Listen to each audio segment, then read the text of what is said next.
사랑하는 성도 여러분, 이 디모데후서는 이제 사도 바울이 이제 마지막에 쓴 그런 편지입니다.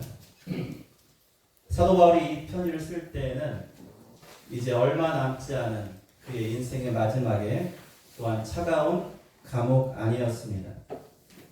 로마에 있는 감옥에서, 어두운 지하 감옥에서 그는 갇혀 있었습니다.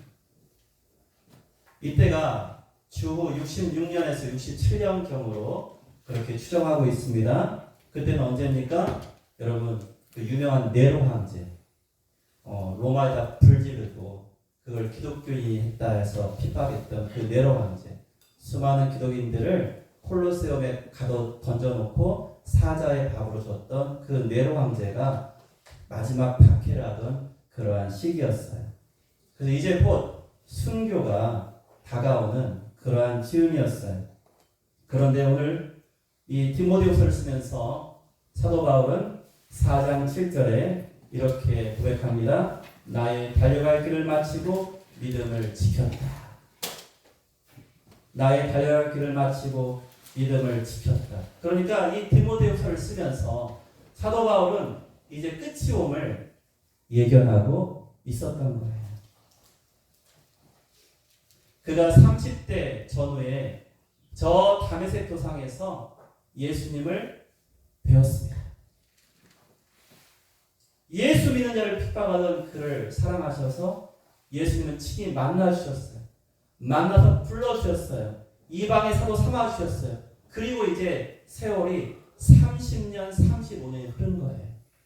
그러니까 자기의 삶의 전반부는 바리새인이요, 학자요, 율법학자로서 그렇게 자라나며 세상이 자랑하는 그러한, 세상이 인정하는 그러한 삶을 살았다가 이제는 예수 만나고 나서 자기 있던 모든 것을 다 버려두고 오직 예수만을 위해서 살았던 30년 이상의 삶의 마무리의 시기였어요.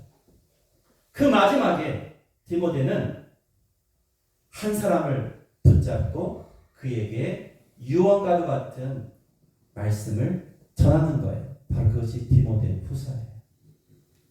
디모데는 바울의 영적 아들이자 믿음의 계승자였습니다. 또한 사역의 동역자였습니다. 그래서 1장 2절에 보니까 디모데후서 1장 2절에 전서예요. 전서 1장 2절에 믿음 안에서 참 아들 된 디모데에게라고 이렇게 디모데를 호칭하고 있습니다. 이제 바울은 죽음을 앞두고 젊은 사역자 디모데에게 마지막으로 이렇게 권면하고 있습니다. 오늘 2장 1절에 내 아들아. 항상 뭐라 불러요? 내 아들아. 저는 정찬이, 정명이 왜 내 아들아라고 부를 사람이 아직 없습니다. 혹시 여러분은 있으세요? 자기 친자녀 말고 내 아들아라고 부를 수 있는 그렇게 믿음 안에서 낳은 자녀가 있으십니까? 내 아들아 너는 그리스도 예수 안에 있는 은혜 가운데서 강하라 라고 그렇게 권면하고 있습니다. 바울은 자신이 가진 모든 것을 넘겨주려 합니다. 그런데 세상의 것이 아니에요. 그가 넘겨주고 또한 물려주어서 이 복음 안에서, 믿음 안에서 아들 된 디모데에게 주고자 하는 것은 단 한 가지예요. 그리스도 예수 안에 있는 은혜라는 것입니다. 오늘 1절을 보니까 이 그리스도 예수 안에 있는 은혜가 성도를, 디모데를 강하게 할 수 있다라고 말씀하십니다. 그래서 여기서 강하다라는 이 헬라어는요, 내면에서부터 힘을 공급받는다는 거예요. 그러니까 누가, 사람이 자기가 어떻게 취해서 사람이 누군가 공급하는 것이 아니라 하나님의 신령한 은혜가 내 안에 공급되어서 그것으로 인해서 강하게 된다는 거예요. 오직 은혜로 강해져라 라고 말씀하고 있습니다. 여러분, 바울은요 지금 이렇게 디모데에게 마치 한가로운 모습처럼 이럴 처지가 못 돼요. 여러분 디모데후서 1장 15절을 보니까 아시아에 있는 모든 사람이 어떻게 했어요? 나를 버렸다라고 했어요. 여러분 디모데는 그와 같지 않았지만 또 우리가 많이 아는 그러한 사람들이 있지만 그러나 바울이 그가 섬겼고 그의 말씀 안에서 그렇게 교회를 세웠던 사람 중에 많은 사람들은요 배신했습니다. 심지어 아시아에 있는 모든 사람이 나를 버렸다고 그렇게 말하고 있습니다. 그런데 사도 바울은 절망하지 않아요. 왜요? 누가 있어요? 디모데와 같은 아들이 있기 때문에 절망하지 않습니다. 여전히 그도 예수 그리스도 안에 있는 은혜가 붙잡고 있기 때문에 이와 같이 말하는 거예요. 여러분 세상은 환경을 중요시합니다. 그리고 사람에게서 스펙이 어떤지 찾으려 합니다. 그런데 하나님의 사람은 그런 것을 찾는 것이 아니라 예수 그리스도 안에 있는 은혜를 찾아야 한다는 것이죠. 우리가 잘 아는 D.L. 무디 목사님에게 한 청년이 묻습니다. 목사님, 어떻게 목사님처럼 그렇게 수많은 영혼들, 수많은 사람들에게 말씀으로 감동을 줄 수 있습니까? 라고 물었어요. 그때 무디는 말합니다. 내가 은혜를 끼친 것이 아니라 내게 주신 하나님의 은혜가 그 은혜로 그들이 함께 은혜 입었을 뿐입니다. 나는 단지 은혜를 입은 죄인일 뿐입니다. 여러분 이것이 사실 목회자나 또는 하나님의 사람들이 고백해야 되는 그 중요한 내용이 되는 것이죠. 우리는 은혜 입은 자로서 은혜를 나누는 것이고 우리 모두가 그 은혜로 산다는 것을 우리는 항상 기억하고 살아가야 한다는 것입니다. 여러분 은혜는 2절부터 7절까지 성도들에게 또한 디모데에게 총명을 준다라고 이렇게 말씀하고 있습니다. 바울은 디모데에게 복음을 전하라 라고 하면서 이렇게 말합니다. 충성된 사람들을 그들에게 부탁하라.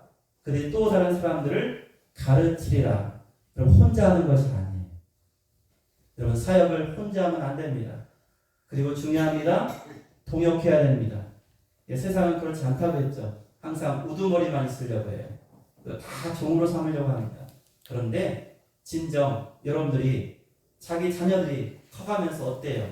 인정해주며 나중에 재산도 나눠주게 되고 물려주게 되고 또한 사업도 줄 수 있고 여러분 그들의 삶을 헤쳐나갈 수 있을 만한 능력을 함께 나누지 않습니까? 이게 부모이지 않습니까? 그렇습니다. 여러분 우리가 하나님의 일을 할 때요 혼자서 할 수 있는 것이 아니에요. 디모데에게도 서로 이 짐을 나누어 지라고 말씀하고 있어요. 그리고 하나님께서 은혜 가운데 주시는 것이 총명인데 오늘 세 가지가 등장합니다. 첫째는 군사, 병사, 군사라고 나오죠. 두 번째는 경기자, 운동선수들입니다. 세 번째는 농부예요. 그래서 이 세 가지가 주님이 주시는 총명을 가지고 이 땅을 살아간다라고 이야기하고 있습니다. 먼저 3절과 4절에서는요. 군사에게, 병사에게 분별의 그러한 총명을 주신다는 거예요.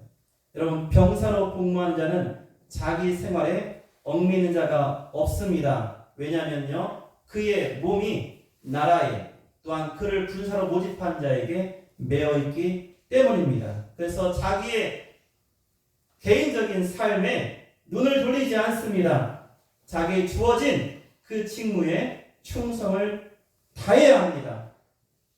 여러분 우리를 그리스도의 군사로 부르신 우리의 대장 되신 예수님, 대장 되신 예수님 앞에 우리가 어떻게 충성해야 될까요? 여러분 그 총명, 우리가 어떻게 충성할지를 우리 주님께서 은혜 가운데 깨닫게 하신다는 것이죠. 두 번째는 운동선수에게 원칙의 지혜를 준다라고 말씀하고 있습니다. 경계하는 자는 법대로 경계해야 합니다. 그렇지 않으면 아무리 자기가 1등으로 들어와도 승리자의 반을 얻지 못한다는 거예요. 규칙에 맞게 합법적으로 해야 한다는 거예요. 여러분, 은혜 안에서 은혜 다 되는 거야? 아닙니다. 그 안에 진정한 하나님의 뜻 가운데서의 우리가 규칙과 우리 하나님께서 세상을 창조하실 때 무질서하게 창조하신 것이 아니라 하나님의 뜻 가운데 규칙적으로 하나님이 정하신 뜻 가운데 그렇게 행하신 걸 볼 때 하나님의 사람들은요, 하나님을 닮아서 우리는 우리에게 주어진 이러한 총명을 가지고 살아가야 하는 거예요. 여러분, 주의를 지키기 위해서 여러분 어떻습니까? 우리의 삶을 우리가 규칙적으로 만들어야 됩니다. 요즘에 김장하시다 힘드시죠? 많은 집들이 이제 김장을 하셨고 또 하실 텐데 그렇게 하면서도 이 주의를 지키기 위해서 여러분들이 삶의 규칙을 또한 시간을 정해서 애쓰신 것 우리 주님이 기뻐하실 거예요. 멀리 가서 시댁에 가서 이 동네에 사지 않고 그렇게 하신 분도 오늘 이 예배 참석했습니다. 얼마나 감사한지 몰라요. 왜 그렇습니까? 하나님이 정하신 규칙, 하나님이 주님께 나오라 하신 이 귀한 은혜 가운데 머물기 위해서 그와 같이 하신 여러분의 그 놀라운 신앙의 순종을 우리 주님이 기억하실 거예요. 세 번째는 농부에게 인내의 통찰을 주십니다. 여러분, 요즘 이제 좀 지나간 것 같아요. 마늘을 이렇게 이 검은 비닐 쫙 씌워놓고 구멍 똥똥똥 뚫어놓고 마늘 심는 분들 많이 봤어요. 마늘 심고 그 다음에 일어나서 마늘 나왔나? 이렇게 보시는 분 없으시죠? 이 겨울이 지나야 되는 거죠. 그 내년 봄 지나서 그렇게 이제 수확하고. 그러니까 이 농부는요, 인내가 무엇인지를 알아야 되는 거예요. 어릴 적 여러분 국민학교 시절 또는 초등학교 시절 양파를 학교에서 많이 하실 거예요. 컵에다가 물을 넣고 양파를 물에 닿게 해요. 그러면 뭐가 나와요? 뿌리가 나오죠. 그러면은 어릴 적에 어때요? 시도 때도 없이 가서 봅니다. 왜 안 나왔지? 왜 안 나왔지? 그 감찰일지를 쓰는 거예요. 그러면서 그렇게 한 보름, 한 달 지나면 그제서야 깨달아요. 아, 시간이 돼야 나오는 거지. 내가 계속 이렇게 보는 것으로 그렇게 되는 것이 아니라는 것. 여러분, 씨를 뿌리고 기다릴 줄 알아야 돼요. 그런데 우리가 조급해요. 조급해요. 여러분, 한 인생이 주님께 돌아가기 위해서는 한 해가, 두 해가, 어떤 이들은요, 수십 년이 걸릴 수도 있어요. 근데 우리는 너무나 급해요.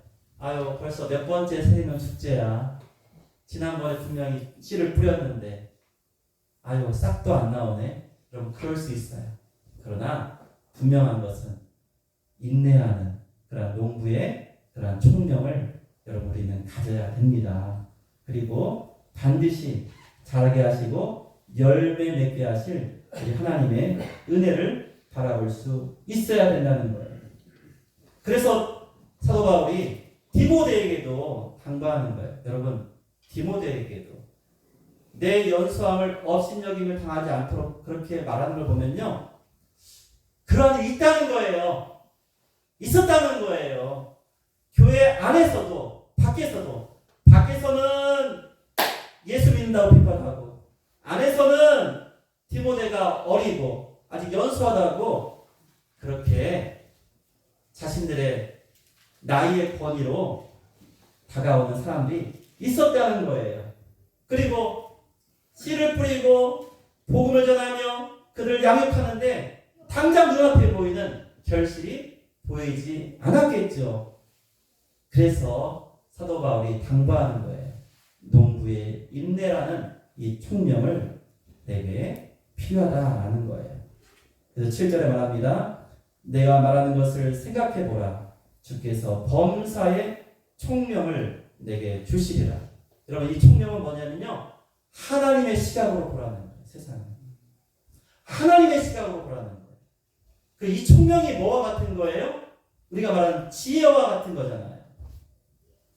솔로몬이 일천 번제를 드리고 하나님께 구한 지혜가 뭐냐면 바로 하나님의 뜻을 분별하는 지혜라는 거예요. 이 큰 백성을 나같이 연소한 자가, 어린 자가 어떻게 다스릴 수 있습니까? 하나님의 이 큰 백성을 다스릴 때 무엇이 하나님의 뜻인지, 하나님께 거역하는 것인지 내가 올바로 알 수 있는 바로 그와 같은 분별의 총명을 주세요 라고 간구했어요. 여러분, 그것을 우리 주님이, 우리 하나님이 얼마나 기뻐하시는지 몰라요. 세상 사람들은요, 자기의 지혜, 자기의 경험, 자기의 판단대로 하려고 합니다. 그런데 하나님의 사람들은요, 나의 생각을, 내가 가진 지식과 경험을 필요하고 하나님 말씀에서 그 해답을 찾으려 한다는 거예요. 진정 은혜가 임하면 우리 가운데 이러한 우리 하나님의 시각이 밝아져서 하나님의 말씀 안에서 그 말씀을 붙잡고 나아가게 됩니다. 이제 마지막으로 은혜는요, 성도로 복음을 전하게 한다라고 이렇게 8절부터 13절에서 말하고 있습니다. 내가 전한 복음을 따라 다윗의 씨로 죽은 자 가운데 살아나신 예수 그리스도를 기억하라라고 먼저 말하고 있습니다. 여러분, 지금 바울은 감옥에 있습니다. 그런데 그의 입은 멈추지 않았습니다. 감옥에 있어서 그는 매인바 되었죠. 그러나 그 안에 있는 복음은 그의 입을 통해서 함께 사수를 내고 있는 그 로마 그 감옥의, 황제의 감옥의 간수들에게 전해졌던 것이죠. 은혜가 복음을 전하도록 하는 능력임을 그는 다시 한번 경험하게 됩니다. 자, 기억하라고요. 예수 그리스도를 기억하라. 예수 그리스도를 기억하라. 이건 현재 명령이에요. 뭡니까? 한번 기억하고 끝나는 것이 아니에요. 계속 진행되는 거예요. 내일도, 모레도, 1년 후에도 우리는 기억할 것이 바로 예수 그리스도, 그 은혜와 그 사랑을 기억해야 한다는 거예요. 은혜를 잊으면 여러분 복음의 열정이 식습니다. 그러나 은혜를 기억하는 사람은 감옥에서도 찬양하고 고난 속에서도 복음을 전하는 것입니다. 자, 9절을 같이 한번 읽어보겠습니다. 2장 9절 말씀 시작. 복음으로 말미암아 내가 죄인과 같이 매이는 데까지 고난을 받았으나 하나님의 말씀은 매이지 아니하니라. 하나님의 말씀은 매이지 않는다. 저는 연약합니다. 저는 죄를 이제 걷기도 힘들어요. 이제 잘 말도 떠오르지 않아요. 나의 행색은 초라할 수 있어요. 여러분, 이러한 것들 때문에 우리 스스로 내 안에 있는 은혜가 그냥 나와 함께 메어있는 듯한 그런 모습이 있지 않습니까? 여러분, 감옥에 메어있는데 그러나 바울은 그 안에 있는 복음의 능력이 역사했다는 거예요. 그렇다면 나의 형편과 나의 처지와 또는 나의 건강까지도 사실은 내 안에 주신 그 사랑과 그 복음의 능력을 매이게 할 수 없다는 것입니다. 그래서 여러분, 이게 단지 복음을 전하는 것이 의무감에서가 아니에요. 내 안에 그 은혜가 충만하기 때문에 이게 흘러 넘치는 거예요. 흘러 넘쳐서 나아가서 복음을 전하게 되는 것, 바로 그것이 은혜로 인한 복음 증거의 삶이라는 거예요. 하나님의 일은요, 하나님의 방법으로, 하나님의 능력으로 나의 연약함까지도 사용하셔서 그들에게 쓰여지게 하는 거예요. 내가 약하기 때문에 병원에 갔어요. 병원에 가서 나같이 약한 자들에게 내가 복음을 전합니다. 내가 장사를 하니까 시장에서 세상에서 많은 사람을 만나며 그들에게 복음을 전할 수 있습니다. 내가 사업을 하기 때문에 여러 거래처에서 사람을 만나서 그들에게 복음을 전할 수 있습니다. 내가 택배를 많이 시키니까 오는 택배 기사들에게 복음을 전할 수 있습니다. 여러분, 우리는요 혼자 집에 있는 것 같지만 요즘엔 워낙 택배 기사가 많이 옵니다. 이웃은 안 만나도 택배 기사 얼굴은 기억하죠. 예. 택배 차만 봐도 저 차 우리 집 오지 않나? 빨리 가야겠네. 이런 분들 있어요. 택배차 들어오면요 나가다 들어와요. 왜요? 시킨 게 있으니까. 그럼 이제 받지만 마시고 이제 추수감사의 기들이 다가오는데 감사의 말씀을 전하며 그렇게 예수의 사랑을 알리면 어떨까요? 우리는 우리의 모습, 나의 삶 속에 여전히 복음을 전할 수 있는 능력이 있음을 확인할 수 있어요. 왜 그럴까요? 여러분 오늘 중요한 말씀이 나옵니다. 여러분 11절에 보니까 믿보다 이 말이요. 믿보다 이 말이요. 여러분 사도 바울이 이 표현을 많이 써요. 믿보다 이 말이요. 믿보다. 이게 뭘까? 믿보다라는 표현이 사실 우리가 잘 쓰지 않아요. 우리 현실에서는. 근데 이 성경에서 특히 사도 바울이 쓰는 표현이에요. 자, 믿보다. 이보다는 잘 알겠는데 믿보다.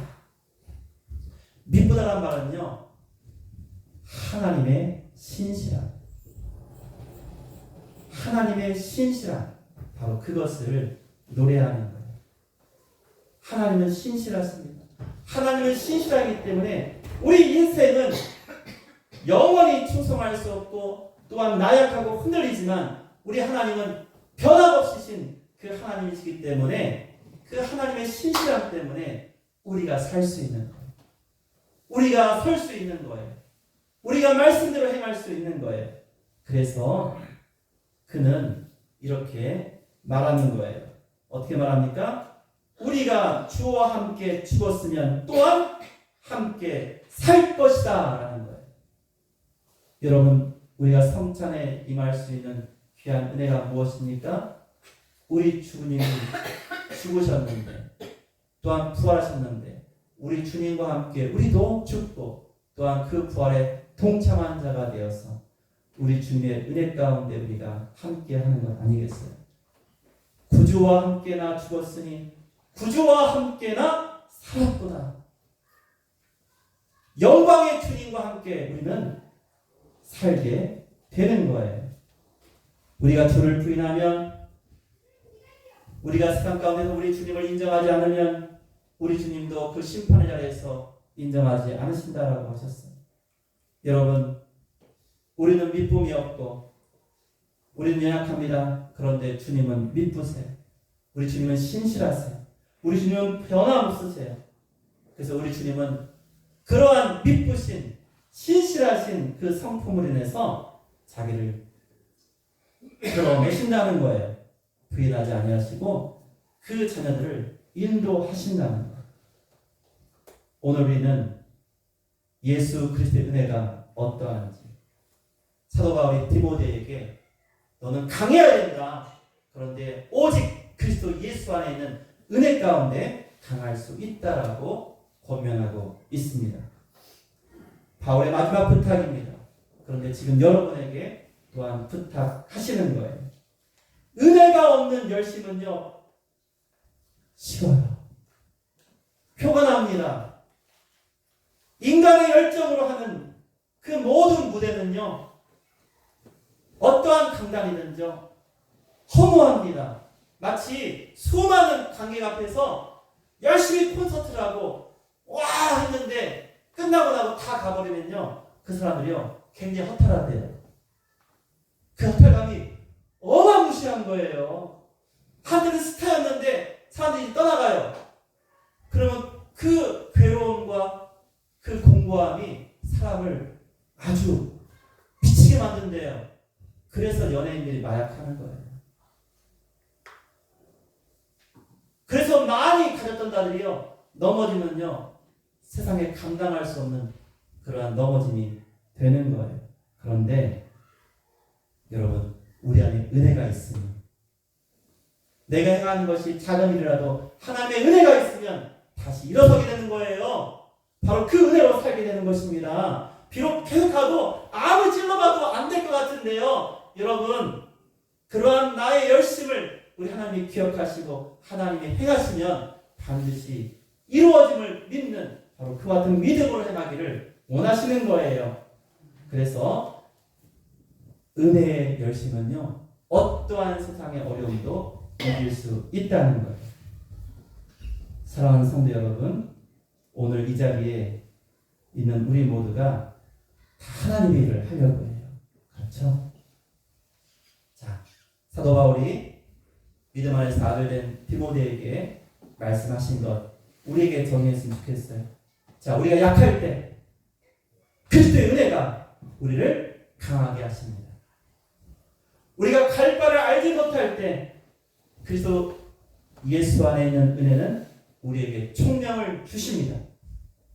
우리가 주님의 삶에 열매가 없어서 지쳐 있을 때 그리스도의 은혜는 우리를 다시 복음의 증인되는 자리로 세워 주시는 거예요. 오늘 이 시간 여러분 모두가 오직 그리스도 예수 안에 있는 은혜로 세임을 얻으시기를 축원드립니다.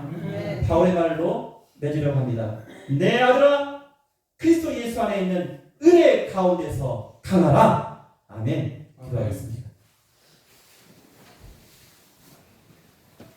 제가 기도하고 원치상 목사님 나오셔서 축복 기도 축도해 주시겠습니다. 하나님 감사합니다. 이 시간 오직 그리스도 예수 안에 있는 은혜로 우리가 서야 된다는 것을, 우리 주님이 주시는 그 은혜 안에 총명을 받아야 된다는 것을, 그리고 은혜 안에서 복음을 전해야 된다는 것을 생각해 보았습니다. 주님, 이 말씀을 받은 우리 자녀들이 아버지 하나님 그렇게 살 수 있게 하여 주시옵소서. 또한 기억하기는 귀하신 우리 원치목 목사님, 또한 원치목 목사님, 이 사랑의 교회를 위하여 수고하고 헌신하고 씨 뿌린 그 열매들이 이 자리에 있음을 믿습니다. 주님 감사합니다. 아버지 하나님, 이제 우리 원 목사님과 우리 사모님, 또한 그 자녀들, 그 모든 가족들이 하나님의 은혜 가운데서, 하나님이 주신 은혜 가운데서 풍성이 세상 가운데서 별과 같이 빛나는 아버지 그러한 하나님의 일꾼으로 더욱더 세워주시고 인도하여 주시옵소서. 아버지 하나님, 우리가 한 주간 살아갈 때 주님이 도우시고 우리가 오직 그리스도 예수 은혜 안에 거할 수 있도록 인도하여 주시옵소서. 예수님의 이름으로 기도합니다. 아멘.